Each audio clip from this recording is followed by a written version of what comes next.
नमस्कार विद्यार्थी मित्रांनो.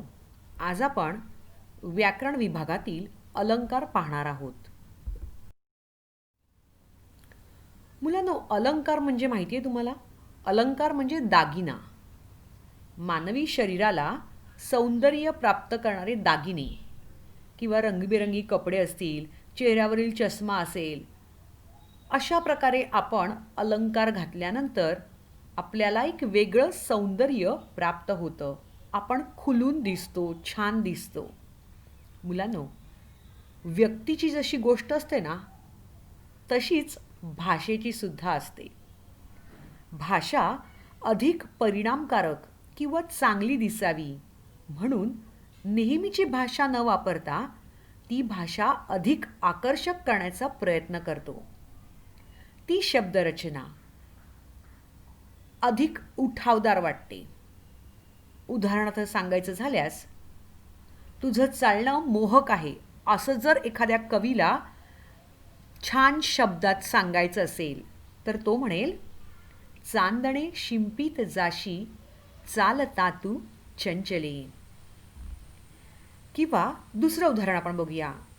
एखादी आई तिच्या बाळाला झोपवताना किंवा निजवताना म्हणते की डोळे मिटून घे आणि झोप आता.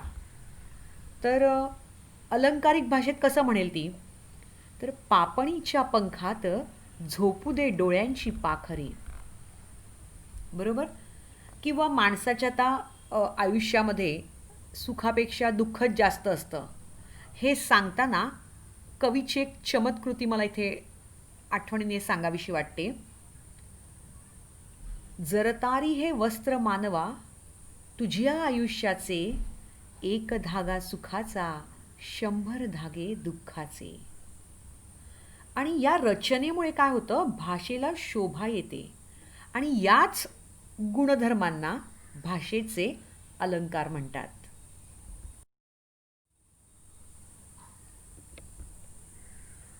कधीकधी दोन वस्तूंमधील साम्य म्हणजेच समानता, तर कधी विरोध, तर कधी नाद निर्माण करणारे शब्द वापरून, तर कधी एखादी कल्पना वाजवीपेक्षा अधिक फुगवून सांगून आपण आपली भाषा अधिक सुंदर व परिणामकारक करण्याचा प्रयत्न करत असतो. कधी शब्दातील अक्षररचनेमुळे नाद निर्माण होऊन त्या भाषेला शोभा येते, तर कधी आपण योजलेल्या शब्दांमुळे अर्थाचे सौंदर्य खुलून दिसतं आणि त्याचमुळे भाषेच्या अलंकाराचे दोन प्रकार पडतात. आणि हे दोन प्रकार म्हणजेच शब्दालंकार आणि अर्थालंकार. शब्दालंकारामध्ये अनुप्रास, यमक व इतर भाग असतात. आता मी एक ओझरतं इथे सांगते. बघा, आज गोकुळात रंग खेळतो हरी, राधिके ज राजपून जा तुझ्या घरी. किंवा गडद निळे जलद भरुनी आले, शीतल तनू चपल चरण अनिलगण निघाले. किंवा रजत नील ताम्र नील स्थिर पल जलपल सलील, हिरव्या तटी नावाचा कृष्ण मेळ खेळे. आता या ओळी मी ज्या सांगितल्या आहेत या काव्यपंक्ती, ह्यामध्ये तेच अक्षर पुन्हा पुन्हा येतं आणि त्यामुळे हा जो एक नाद निर्माण होतो, त्यामुळे त्या काव्यपंक्तीला शोभा येते. जसं बघा, आता नीट ऐका. एखाद्या वाक्यात किंवा कवितेच्या चरणामध्ये, ओळींमध्ये एकाच अक्षराची पुनरावृत्ती होते आणि त्यामुळे पुनरावृत्ती म्हणजे तेच अक्षर परत परत येतं आणि त्यामुळे एक नाद निर्माण होतो आणि त्या नादामुळे त्या काव्याला एक वेगळ्या प्रकारचं सौंदर्य प्राप्त होतं. बघा, नीट आता लक्ष द्या. बचं सांगते मी. बालिश बहु बायकांत बडबडला. ब परत आलेला आहे. किंवा देवादीन दयाळा दूरधृत दास दुःख दूर दवडी शांतीच मज दे. ह्यामध्ये द ची पुनरावृत्ती झालेली आहे आणि मग यावेळेला हा अनुप्रास येत असतो. आता यमक म्हणजे रायमिंग वर्ड्स मुलांनो, हा तर आपल्या हातचा मळ आहे. तुम्ही सतत काही ना काही छोटी छोटी पंक्ती तयार करत असतात. ती या यमकातली असते. जसं सुसंगती सदा घडो, सुजनवाक्य कानी पडो, घडो पडो, कलंक मातीचा झडो, विषय सर्वथा नावडो, झडो नावडो. किंवा जाणावा तो ज्ञानी, पूर्ण समाधानी, ज्ञानी समाधानी, निसंदेह मनी, सर्व काळ ज्ञानी समाधानी मनी. शेवटी यमक जुळलेला आहे. Rhyming words. आता एक शेवटचं उदाहरण बघा. आला वसंत, कवी कोकिल हाई आला, आला पितो सुचवितो अरुणोदयाला, आला अरुणोदयाला. मग यामुळे जो नाद प्राप्त होतो त्यामुळे यमक ही हा शब्दालंकार होत असतो. किंवा यमकाचं अजून एक उदाहरण मी सांगते. मना सज्जना भक्तिपंथेची जावे जावे, तरी श्रीहरी पाविजे तो स्वभावे स्वभावे. हां, तर हे यमक झालं. तर मुलांनो, ह्या अलंकारामध्ये शब्दालंकार आपण ओझरता पाहिलेला आहे. आता आपण अर्थालंकाराकडे वळतो आहोत.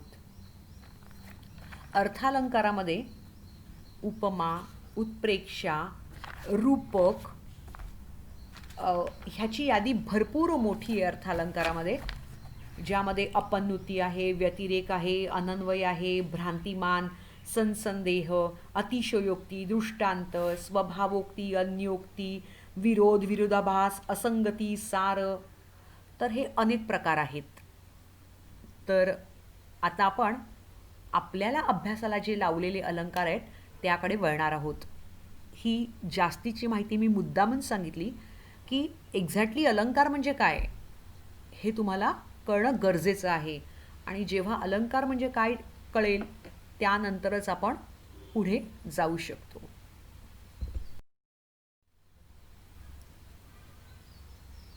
मुलांनो, यावर्षी आपल्याला अभ्यासाला अर्थालंकारामध्ये उपमा अलंकार आणि उत्प्रेक्षा अलंकार हे अभ्यासाला लावलेले आहेत. तर आपण उपमा अलंकार सगळ्यात पहिल्यांदा शिकणार आहोत आणि त्यानंतर उत्प्रेक्षा अलंकार पाहणार आहोत.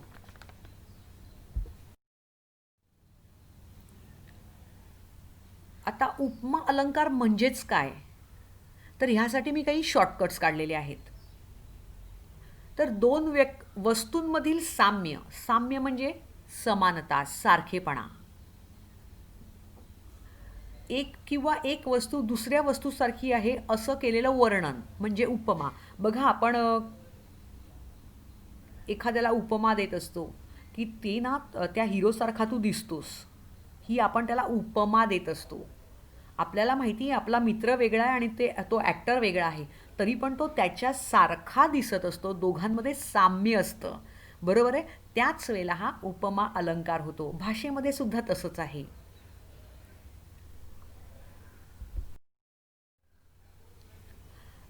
जसं आता उपमा अलंकार कसा, तर मी तुम्हाला आत्ता एका हिरोचं उदाहरण दिलं की तुमचा एखादा मित्र असेल XYZ, तर तो त्या हिरोसारखा दिसतो, म्हणजे आपण त्या आपल्या मित्राला त्या हिरोची किंवा त्या नटाची उपमा देतो. बरोबर. किंवा तुझं हसणं प्रीती झिंटासारखं आहे. मग ती प्रीती झिंटा वेगळी असते आणि आपली मैत्रीण वेगळी असते, पण तिचं हसणं तसं आहे, आपण तिच्या हसण्याला त्या व्यक्तीची उपमा देत असतो.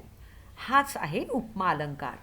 आता आपण हे आपल्या अभ्यासाच्या दृष्टीने कसं आहे ते बघूया. इथे एक उदाहरण दिलेलं आहे मी. मुंबईची घरे मात्र लहान, कबुतराच्या खुराड्यासारखी. आता याचा अर्थ आहे मुंबईतली घरं कशी असतात, लहान लहान असतात. तर ती कशाप्रमाणे असतात, तर कबुतराची घरं जी असतात त्याला खुराडा असं म्हटलं जातं. तर मुंबईतली घरं इतकी लहान असतात की ती कबुतराच्या खुराड्यासारखी आहेत. म्हणजेच काय, मुंबईच्या घराला कबुतराच्या खुराड्याची उपमा दिली आहे. कळलं इथे. आता दुसरं उदाहरण बघूया. सावळाचा रंग तुझा पावसाळी नभापरी. परी म्हणजे सारखा. सावळाचा रंग तुझा, तुझा रंग सावळा आहे. सावळा म्हणजे गव्हाचा जो रंग असतो, गव्हाळ तसा, म्हणजे फार गोरा नाही आणि फार काळा नाही, असा सावळा रंग. हा माणसाचा रंग आहे, त्याच्या शरीराचा किंवा त्याच्या त्वचेचा. तर सावळाचा रंग तुझ्या पावसाळी नभापूर्वी. नभा परी म्हणजेच नभ, पावसाळी म्हणजे पावसात जे आकाशामध्ये ढग येतात त्या ढगाप्रमाणे तुझा रंग सावळा आहे. आता सावळा हा रंग कोणाचा आहे माहिती आहे तुम्हाला? श्रीकृष्णाचा. सावळा, श्यामल. तर सावळाचा रंग तुझा पावसाळी नभापरी म्हणजे तुझा रंग कसा आहे, तर पावसात जे ढग भरलेले असतात त्या ढगाच्या रंगाप्रमाणे तुझा रंग आहे. ही उपमा दिली आहे त्या व्यक्तीच्या सावळ्या रंगाला. ठीक आहे. आता तिसरं उदाहरण बघूया. आभाळागत माया तुझी आम्हावरी राहू दे. गत म्हणजे सारखी, माया म्हणजे प्रेम. म्हणजेच काय, आभाळ कसं असतं, विशाल असतं. तर ह्या विशाल आभाळाप्रमाणे तुझं प्रेम आमच्यावर राहू दे. म्हणजे त्या प्रेमाला उपमा कसली दिलेली आहे, आभाळासारखी. आपण तिन्ही उदाहरणं बघितलीत, त्यामध्ये उपमा दिली आहे मुंबईच्या घरांना. ती घरं छोटी असल्यामुळे कबुतराच्या खुराड्यासारखी उपमा दिली आहे. सावळ्या रंगाला पावसाळी ढगाची उपमा दिली आहे, परी म्हणजे समान. आभाळागत माया तुझी आम्हावरी राहू दे. गत म्हणजे सारखी, म्हणजे तुझी माया आम्हावर किंवा आमच्यावर आभाळाप्रमाणे विशाल असू दे. हे झाले उपमा अलंकाराचे उदाहरणं आपण पाहत होतो. आता हा उपमा अलंकार केव्हा होतो, तर ज्या वेळेला सारखेपणा दिसून येतो. जसं आत्ताच आपण उदाहरण बघितलं, मुंबईची घरं आणि कबुतराचं घर. म्हणजेच दोघांमध्ये सारखेपणा दाखवला आहे. कशामध्ये, दोघांच्या राहणीमानामध्ये किंवा त्यांच्या घरामध्ये. म्हणजेच काय, तर सारखेपणा दाखवल्याशिवाय उपमा अलंकार होतच नाही. सारखेपणा दाखवल्याशिवाय उपमा अलंकार होतच नाही. म्हणून उपमा अलंकारामध्ये, आता हे शब्द नीट लक्षात ठेवा, सारखा, जसा, जेवी, सम, सदृश, गत, परी, समान यासारखे साम्यवाचक शब्द इथे येत असतात. आता साम्यवाचक शब्द म्हणजे काय, तर सारखेपणा दाखवणारे शब्द वाक्यामध्ये येत असतात. कळलं?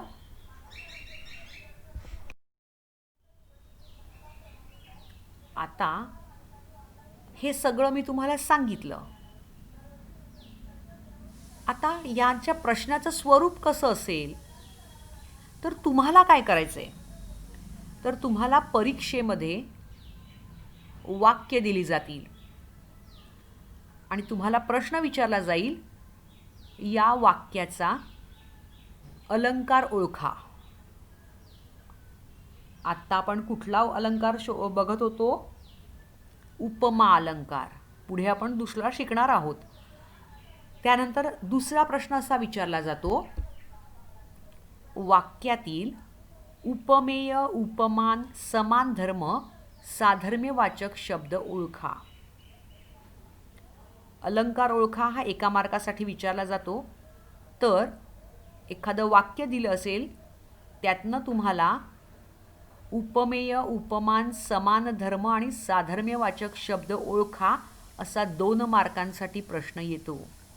उपमानला अर्धा मार्क, समान धर्म अर्धा मार्क, उपमेय अर्धा मार्क आणि साधर्म्यवाचक शब्द अर्धा मार्क.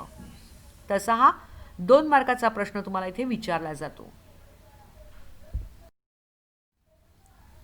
आता तुम्ही हे कसं ओळखायचं, तर त्यासाठी काही टेक्निक्स मी इथे सांगणार आहे. ही लिहून घ्यायची आहेत. उपमेय. उपमेय म्हणजे काय, तर ज्याची तुलना करायची, ते कोणाशी कंपेअर करायचे आपल्याला, तर ते नाव, ती व्यक्ती, तो शब्द म्हणजे उपमेय. त्यानंतर उपमान म्हणजे ज्याच्याशी तुलना करायची ते. कोणाशी करणार आहोत आपण तुलना? त्याचं नाव किंवा तो शब्द म्हणजेच उपमान. त्यानंतर समान धर्म म्हणजेच दोन वस्तूमध्ये समान गुणधर्म असलेला शब्द कोणता, तो इथे लिहायचा आहे. आणि शेवटी आहे साधर्म्यवाचक शब्द. म्हणजेच काय, तर त्या वाक्यामध्ये सारखेपणा दाखवणारा कोणता शब्द आलेला आहे, तर तो शब्द म्हणजेच साधर्म्यवाचक शब्द होय. इथपर्यंत कळलं? ही त्याची टेक्निक आहे आणि ह्यानुसार आपल्याला त्या अलंकारामध्ये जर उपमेय, उपमान, समान धर्म, साधर्म्यवाचक शब्द शोधा असं सांगितलं तर ते शोधता आलं पाहिजे. आणि मग यावरून आपल्याला काय कळतं, अलंकार कुठला आहे ते कळतं. आत्ता आपण एक एक अलंकार घेतोय, त्यामुळे तुम्हाला कळेल की आपण कुठल्या उपमा अलंकाराबद्दलच बोलतो आहोत. कळलं? चला आता उदाहरण म्हणून काय सांगते, जसं हा आंबा साखरेसारखा गोड आहे. नीट लक्ष देऊन ऐकायचं आहे, समजून घ्या पहिल्यांदा. हा आंबा साखरेसारखा गोड आहे. आता आपल्याला काय करायचं आहे, उपमेय, उपमान, साधारण धर्म उपमेय, उपमान, समान धर्म आणि साम्यवाचक शब्द यातनं शोधायचा आहे. आता मला सांगा, सगळ्यात पहिल्यांदा आपण काय शोधणार आहोत? उपमेय. उपमेय म्हणजे काय? ज्याची तुलना करायची ते. आता कोणाची तुलना करतोय आपण? आंब्याची. मग उपमेय काय येईल? आंबा. आता उपमान. उपमान म्हणजे ज्याच्याशी तुलना करायची ते. आता आपण कोणाशी तुलना करतोय आंब्याची? तर साखरेशी. म्हणून उपमान काय येईल? ज्याच्याशी तुलना करायची ते साखर. आता हे समजण्यासाठी मी तुम्हाला लिहिलं आहे उपमेय ज्याची तुलना करायची ते. तुम्हाला हा प्रश्न सोडवताना उपमेय आंबा, उपमान साखर इतकंच लिहायचं आहे. हे एवढं सगळं लिहायचं नाही आहे. आता आपण पुढे जाऊया. समान धर्म. आंबा आणि साखर यामध्ये समान धर्म काय आहे? तर गोडपणा. त्यांचा गुणधर्म काय आहे? दोन वस्तूतील समान गुणधर्म काय आहे? गोडपणा. मग तुम्ही नुसतं गोड लिहिलं तरी चालेल किंवा गोडपणा लिहिलं तरी चालेल. आणि चौथा भाग आहे आता साम्यवाचक शब्द. साम्यवाचक शब्द म्हणजे सारखेपणा दाखवणारा शब्द काय आहे? सारखा. म्हणून सारखेपणा दाखवणारा शब्द काय आहे? सारखा. म्हणून साधर्म्यवाचक शब्द येईल सारखा. समजलं?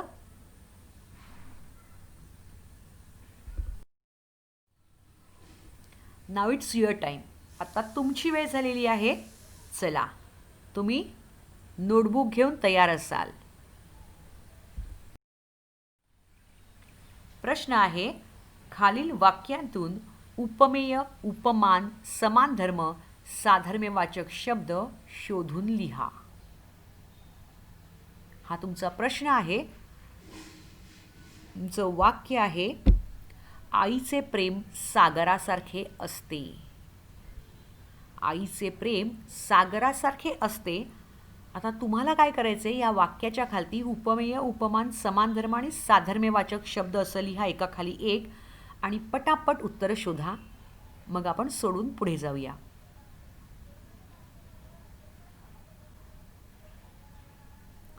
उपमेय म्हणजे ज्याची तुलना करायची ते. उपमान म्हणजे ज्याच्याशी तुलना करायची ते. समान धर्म म्हणजेच दोन वस्तूतला सारखेपणा दाखवणारा गुणधर्म. आणि साधर्म्यवाचक शब्द म्हणजे सारखेपणा दाखवणारा वाक्यातला शब्द. मुलांनो, बऱ्याचदा समान धर्म वाक्यामध्ये दिलेलाच असतो असं नाही, तो आपल्याला शोधून काढायचा आहे. मला वाटतं तुमची उत्तरं लिहून झालेली असतील. आता उत्तरं बघूया. पहिला प्रश्न आहे आपला त्यातला उपमेय. उपमेय म्हणजे ज्याची तुलना करायची ती. आईचं प्रेम सागरासारखं असतं. मग ह्यातलं उपमेय काय येणार? कोणाची तुलना केली आहे? आईच्या प्रेमाची. म्हणून उपमेय येईल आईचे प्रेम. आता उपमान. उपमान म्हणजे ज्याच्याशी तुलना करायची ते. आईच्या प्रेमाची तुलना कशाशी केली आहे? सागराशी. सागर म्हणजे समुद्र. म्हणून उपमान येईल सागर.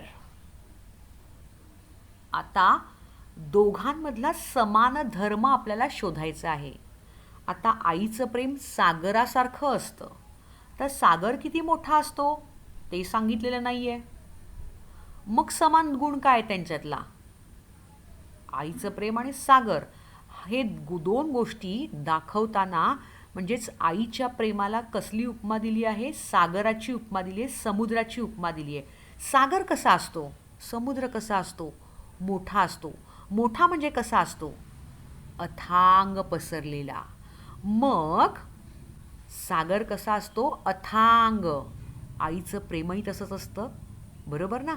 आणि म्हणून समान धर्म झाला अथांग. समजतंय ना?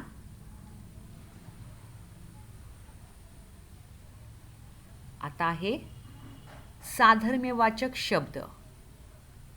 आता साधर्म्यवाचक शब्द म्हणजे सारखेपणा दाखवणारा शब्द जो त्या वाक्यात आहे. काय आहे बरं तो? सारखे.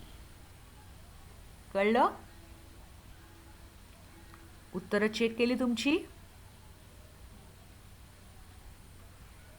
मला वाटतं हे छान नीट शांतपणे ऐकलं तर अतिशय सोपं आहे.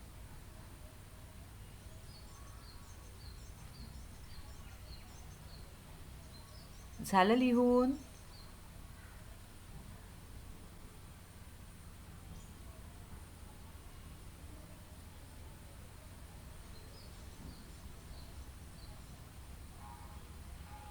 जाऊया पुढच्या प्रश्नाकडे.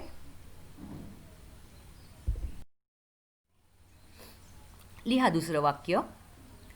आमच्या गावचे सरपंच कर्णासारखे उदार आहेत. सरपंच म्हणजे पाटील वगैरे असतात, मुख्य तसे सरपंच. गावातला सगळा व्यवहार पाहणारा माणूस किंवा व्यक्ती म्हणजे सरपंच, गावातले मुख्य. ते कसे आहेत? कर्णासारखे उदार आहेत. उदार म्हणजे काय? तर देणारा, वाटणारा. आता म्हणजेच दानी, दान करणारा. कोण आहे बरं? कर्ण. कर्ण माहिती आहे ना? दानशूर कर्ण.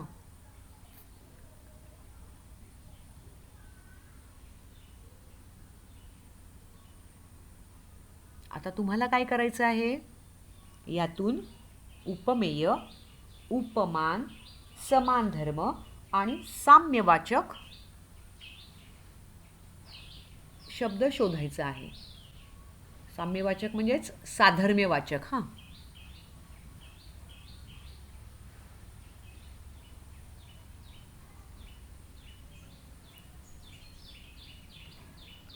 चला लिहा. उपमेय. उपमेय म्हणजे ज्याची तुलना करायची ते.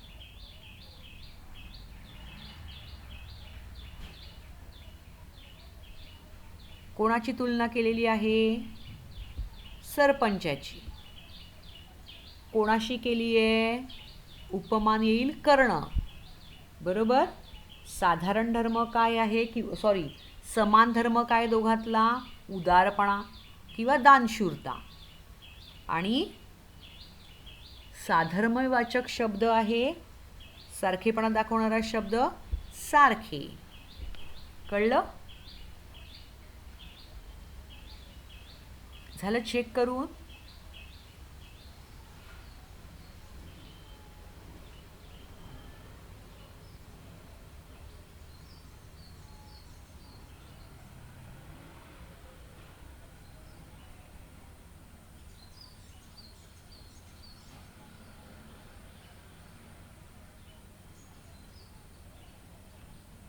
झालं लिहून?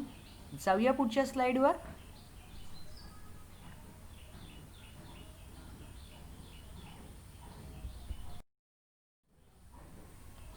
तिसरं वाक्य, मेघा समतो श्याम सावळा. मी पुन्हा तुम्हाला वेळ देणार आहे. तुम्हाला उपमेय, उपमान, साधारण धर्म समान धर्म आणि साम्यवाचक शब्द शोधायचा आहे. तुमची वेळ सुरू झाली आहे.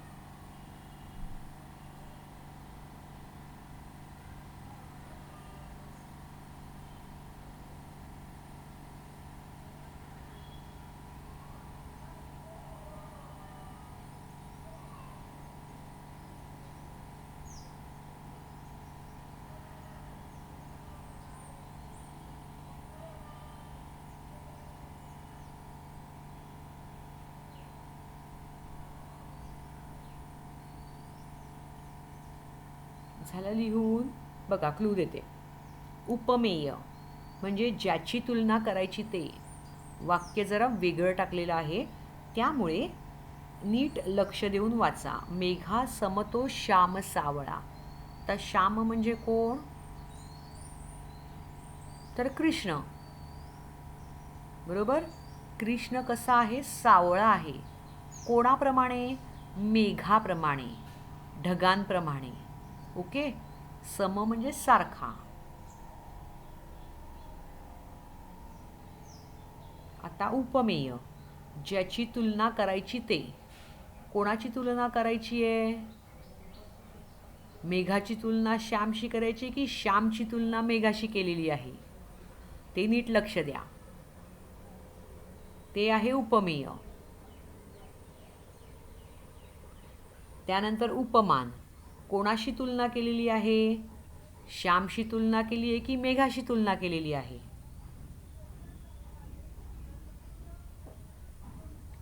त्यानंतर आहे समान धर्म. दोघातला समान गुण काय आहे? रंगाचा. मग तो शब्द तिथे लिहिणार आहात समान धर्मामध्ये. त्यानंतर साधर्म्यवाचक शब्द म्हणजेच काय? तर सारखेपणा दाखवणारा शब्द. कुठला शब्द आहे तो? लिहा तिकडे. चला आता आपण सॉल्व करूया. उपमेय, ज्याची तुलना करायची ते. मेघा समतो श्याम सावळा. श्याम म्हणजे कृष्ण. कृष्ण कसा आहे? सावळा आहे. कोणाप्रमाणे? मेघाप्रमाणे म्हणजेच ढगाप्रमाणे. मग कोणाची तुलना केली आहे? श्यामची. म्हणून श्याम हे उपमेय. आता उपमान, श्यामची तुलना कोणाशी केली आहे? मेघाशी. म्हणून उपमान झालं मेघ.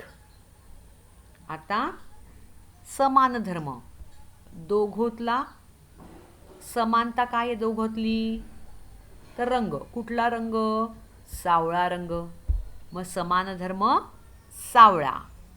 आणि शेवटी साधर्म्यवाचक शब्द म्हणजेच काय? सारखेपणा दाखवणारा शब्द. मेघा सम. सम म्हणजे सारखा, आणि म्हणून साधर्म्यवाचक शब्द येईल सम. समजतंय ना? चुकलं असेल तर दुरुस्त करून घ्या.